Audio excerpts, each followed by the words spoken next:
The final boss fight in any video game plays a significant role. It's the end of a long journey.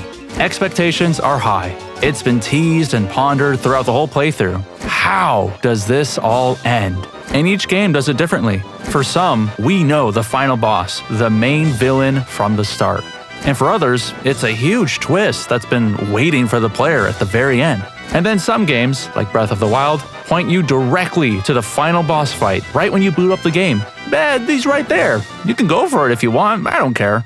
So when booting up Donkey Kong 64 for the first time, we get a whole cutscene to get us started. Everything was peaceful and fine until Rool showed up. I love that this game continues to give us these cutscenes between each world. It's humorous, obviously, but it builds up the suspense to that final fight. It's that thing we're all working for and becoming eager to reach. How funny would it be if Bowser has surveillance footage of Mario, and between each world we got to see him go, this Mario guy is getting a little too close. I don't like this. I don't know about you guys, but the boxing arena was something I never expected for the finale. So many boss fights in this game are in a dark and stormy arena. Then it's time for the boss of boss fights. As a kid, I was particularly expecting the Rool fight to be like Mario 64. Tossing him into the bombs and shouting, "So long, gay Rool!" But the fight starts and does a 180 on my expectations. It plays really well into what the game is as a whole. Challenging and playful. At times tricky, but fun. And a boxing arena kinda makes perfect sense considering we have 5 Kongs to play as. Time to play through 5 rounds.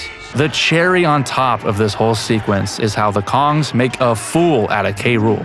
I mean, all those kremlings are watching their boss get tossed to the ground. How embarrassing. So focusing on DK's round, it's such a great start to the fight. Avoiding Rool's shockwave is second nature to us. We see it coming, we know what to do. And the same can be said when those blast barrels appear. DK has been blasting around in every single world. That was all in preparation for this fight. Who would have thought? You do your homework and then you're ready for the test. So right away, it's pretty clear that we have to time out the barrel. It's very fitting to Rool to let his ego get in the way of success. And for a boss fight, I love that Rool tries to fool the player after taking a few hits. Adding more difficulty keeps the player on their toes and makes the final boss all the more challenging. It's a great fight, but we're only getting started. Next in line is Diddy Kong, and the fight really mixes things up. These boomerang boxing gloves are wild. Definitely wasn't expecting such a move. So it's time to take on Diddy's jetpack and fly up to the stadium lights. This is a really cool and fun way to take out the boss. I think anytime a game can casually use the world as a weapon is really creative. It's almost kind of foreshadowing during DK's phase. But this part of the fight is so fitting to Diddy. I mean, the jetpack is such a big part of the character. It's a good move, no notes. As always, this can be a tad challenging to control. They aren't the easiest mechanic to master, but at this point in the game, hopefully players will be naturals at the jetpack. The goal isn't all that challenging either. Shoot down the stadium lights while avoiding those boomerang gloves. But the feeling is so intense. Throughout all the Kong fights, the intensity level is so on the up. The boss music is blasting, the crowd of kremlings are cheering for you to lose, the bird's eye view angle while trying to focus on hitting the targets. This is a great portion of the boss fight. So up next is Lanky Kong.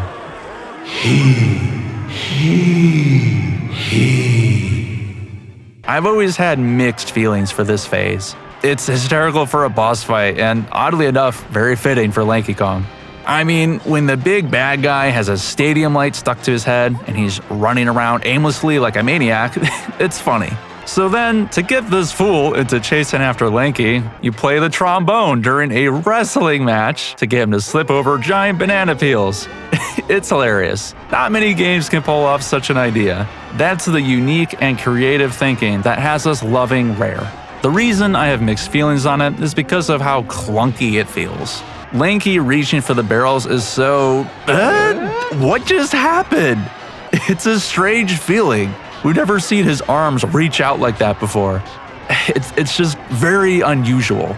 It's mostly clunky when trying to reach the barrels and not quite having Lanky lined up correctly. Alright, maybe I'm reaching for nothing here. I love the concept. I love how it immediately follows the work by Diddy Kong, and the silly methods match the silly Kong.